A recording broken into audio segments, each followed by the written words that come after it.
నమస్కారం. ప్రస్తుతం మనతో పాటు జ్యోతిష్య బ్రహ్మ నవరత్న నిపుణులు, ప్రముఖ ఆధ్యాత్మికవేత్త, ప్రముఖ జ్యోతిష్య వాస్తు పండితులు బ్రహ్మశ్రీ ఉమామహేశ్వరరావు గారు ఉన్నారు. వారితో మాట్లాడిద్దాం. నమస్కారం గురువుగారు. ఆయుష్మాన్ భవ. గురుగారు, జూలై నెలలో మరి ఈ సింహరాశి వారికి ఎలా ఉండబోతుంది అనేసి అంటారు? జూలై నెల సింహరాశి, సింహస్యాధిపతి సూర్య. ఈ యొక్క రవి ఉన్న స్థానము మిత్రక్షేత్రంలోనే ఉన్నాడు. అయితే సింహరాశి వారికి జాగ్రత్త పడవలసిన విషయం ఏమిటంటే మిత్రుల ద్వారా జాగ్రత్త పడాలి. మిత్రుల చే మోసపోయే స్థలము ఎక్కువగా కనపడుతుంది. మిత్రుల వల్ల నష్టపోతారు. అంటే ఎవరినైనా నమ్మి డబ్బుని ఇవ్వడం కానీ జామీను ఉండడం కానీ చేస్తే ఇల్లు నిండా మునిగిపోయినట్టే. ఎట్టి పరిస్థితుల్లోనే నష్టదాయకమైన పరిస్థితులు వస్తాయి, కానీ శుభదాయకమైన పరిస్థితులు రాదు. సింహరాశి వారు మిత్రుల్ని దూరం పెట్టుకోవాలి.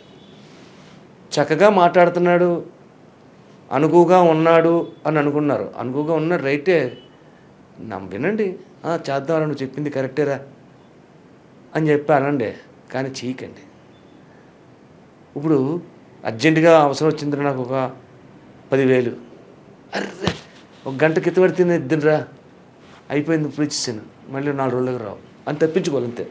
ఆ రకమైన విధానాన్ని చేసుకోవాలి. కానీ పర్వాలేదు, మనం ముందుకు వెళ్దామంటే మీకు లేనిపోని నష్టాన్ని, కష్టాన్ని కలిగించే పరిస్థితి వస్తుంది. అలాగే సింహరాశికి ఇటువంటి స్థితిగతులు ఎందుకు వచ్చాయి అసలు అంటే, శని దృష్టి సింహరాశి మీద ఉంది.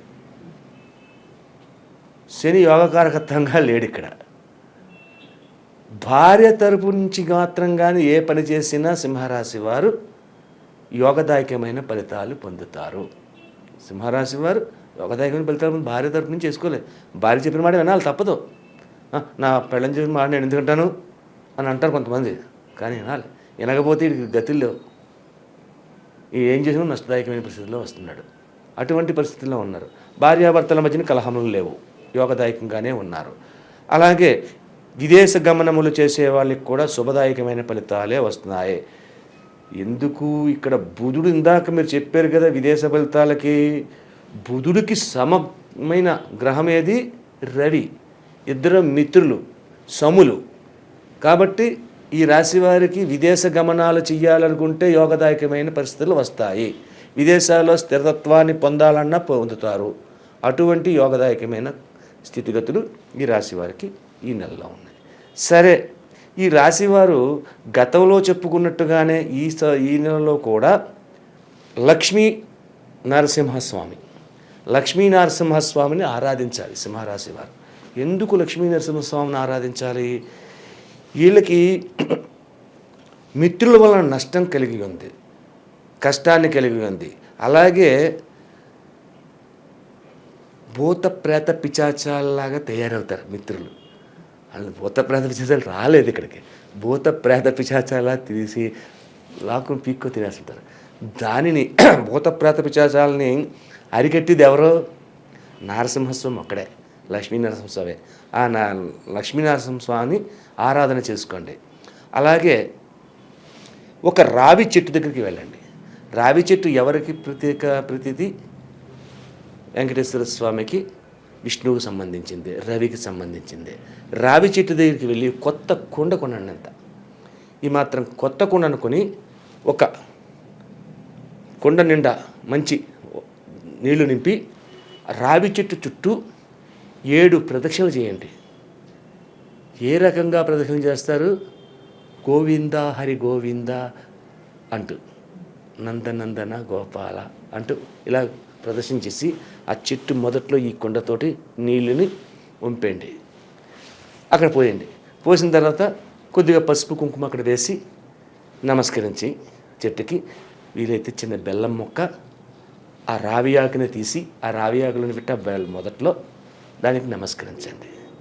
ఇలాగా ఈ కుండని మళ్ళీ పారేకండి, తీసుకురండి. తీసుకొచ్చి ఇంటికాడ ఎక్కడైనా భద్రంగా ఉన్న చోటు చూసి బోర్లించి పెట్టండి. ఎప్పుడు చేయాలి? ఇది ప్రతిరోజు చేయాలా? అవసరం లేదు. ఆదివారం చేయండి. ఆదివారం నాడు ఈ యొక్క రావి చెట్టు చుట్టూ కానీ ఇక్కడ ముఖ్యంగా తెలుసుకోవాల్సింది ఏంటంటే ఈ ఆదివారం నాడు నాన్ వెజ్ తినకూడదు. ముఖ్యంగా నాన్ వెజ్ తింటే మీరు చేసేది ఫలితం లేదు, పోతే. ఇది ఎప్పుడైతే చేస్తారో ఈ లక్ష్మీనరసింహస్వామిని ఈ రావి చెట్టుకి నీళ్లు పోయడం వల్ల జరిగే విధానం అంటే సంకటస్థితమైన పరిస్థితులు రాకుండా, మిత్రులతోటి నష్టదాయకమైన పరిస్థితులు రాకుండా ఉంటూ ఉన్నతమైన అగ్రజతత్వం అంటే పెద్ద గుణం కలిగే పరిస్థితులు కలుగుతాయి. ఇది సింహరాశి వారి యొక్క ఫలిత విధానం. అలాగే మరి విద్యార్థులకు కావచ్చు, అంటే అప్పుడే పాఠశాలలు కావచ్చు, కళాశాలలు కావచ్చు ప్రారంభం అవుతూ ఉంటాయి. మరి ఎలా ఉండబోతుంది అంటారు విద్యార్థులకి? విద్యార్థులకు మొట్టమొదటగా జాయిన్ అయ్యేడు ఆటపాటలతోటి, సరదాతోటి, ఆనందోత్సవాలతోటి వెళ్తారు. వీళ్ళు ఆ సరదాలని, ఆనందాలని అలాగే కాపాడుకుంటూ ఉంటారు. అంటే అక్టోబర్ నెల రావాలి వీళ్ళకి.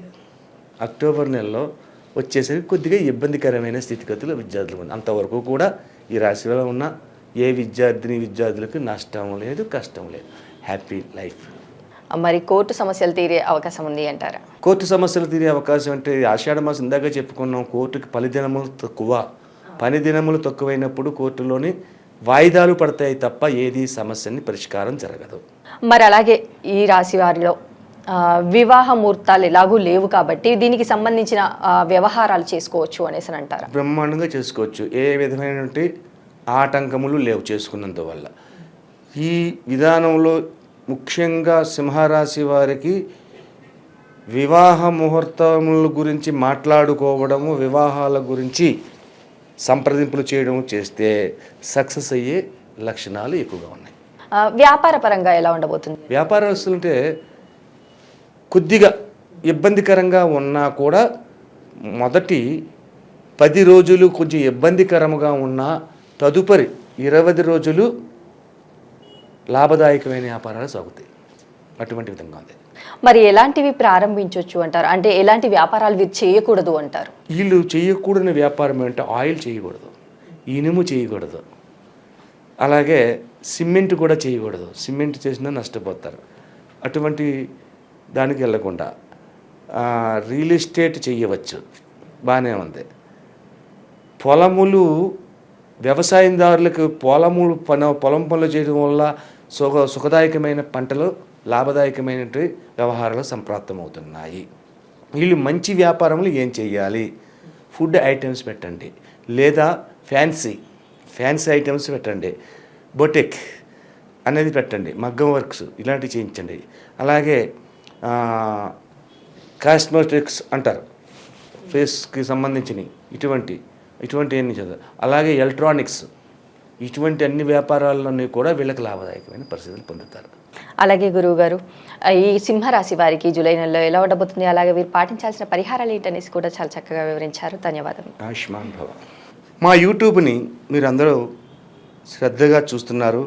అలాగే మీ దగ్గర నుంచి మాకు చాలా కాల్స్ వస్తున్నాయి, ఆనందదాయకంగానే ఉన్నది. కానీ ఒక చిన్న విషయాన్ని మీకు తెలియపరచాలి. ఏమిటి అంటే, మనం చెబుతున్నది తిథి వార నక్షత్ర యోగ కరణములతో పాటు గ్రహ సంచారమును చూసుకుంటూ గోచార ఫలితాన్ని మాత్రమే చెబుతున్నాం. అంటే వెంకటేశ్వరరావు అనే పేరు వాళ్ళు ఉన్నారు. వెంకటేశ్వరరావు ఎంతమంది ఉన్నారు? కొన్ని కోట్ల మంది ఉన్నారు. అందరికీ ఒకటే ఫలితం రాదు. అలాగే ట్విన్స్ పుట్టారు, రాముడు లక్ష్మణుని పేరు పెట్టారు. వాళ్ళిద్దరి జాతకం ఒక రకంగా ఉండదు, రకరకాలుగా మారిపోద్ది. అలాగే మనం చెప్తున్నది గోచార ఫలితంలో చెప్తున్నాం కాబట్టి 100% మీ జాతకం కాదు. మీకు కొన్ని పాయింట్స్ మాత్రమే కలుస్తుంటాయి. ఒక 50%, 60% కూడా కలవచ్చు. ఉన్నదంతా కరెక్ట్గా మీకు అనువదించడం జరగదు. కాబట్టి ఇది తెలుసుకోవాలంటే మన స్వజాతకము అంటే ఏ తిథి వార నక్షత్ర యోగకరణాల్లో పుట్టాము, ఏ నక్షత్రంలో పుట్టాము, అటువంటి సమయంలో పుట్టాము, దీని వలన జరుగుతున్న గ్రహబలం ఏంటి అన్నది. అంటే ఇక్కడ మనం చెప్పుకోనిది ఒక్క గోచార చక్రాన్ని మాత్రమే చూసి చెప్తున్నాం. అదే మీ జాతకాన్ని చెప్పాలి అంటే రాశి చక్రం చూడాలి, భావచక్రం చూడాలి, నవాంశ చక్రం చూడాలి, ఇంకా చాలా చక్రాలు ఉంటాయి. ఎన్నట్లకంటే ముఖ్యమైనది ఈ 3 చక్రాలు మేము చూసి చెప్తాం. చూసినందువల్ల మీకు 100% వస్తుంది. దాంతోపాటు మీ ముఖ కవళికలు, మీ ముఖ వర్చస్సు, మీ యొక్క చేతి రేఖలు, మీ యొక్క నాడి, ఇటువంటివన్నీ తెలుసుకుంటే 100% తెలుసుకుని శుభయోగమైన ఫలితాలు పొందుతారు. అదృష్ట రంగులు, అదృష్ట రత్నాలు, అదృష్ట యోగాలు, అదృష్ట వారాలు, అదృష్ట నక్షత్రాలు, కీడు చేసే నక్షత్రాలు, ఇవన్నీ కూడా మీ యొక్క జాతకానికి వస్తాయి. కాబట్టి ఎవరైనా జాతకాన్ని తెలుసుకోవాలంటే జ్యోతిష్యుని దగ్గరికి వెళ్ళి తెలుసుకుంటే మీకు 100% పొందుతారు. నమస్తే.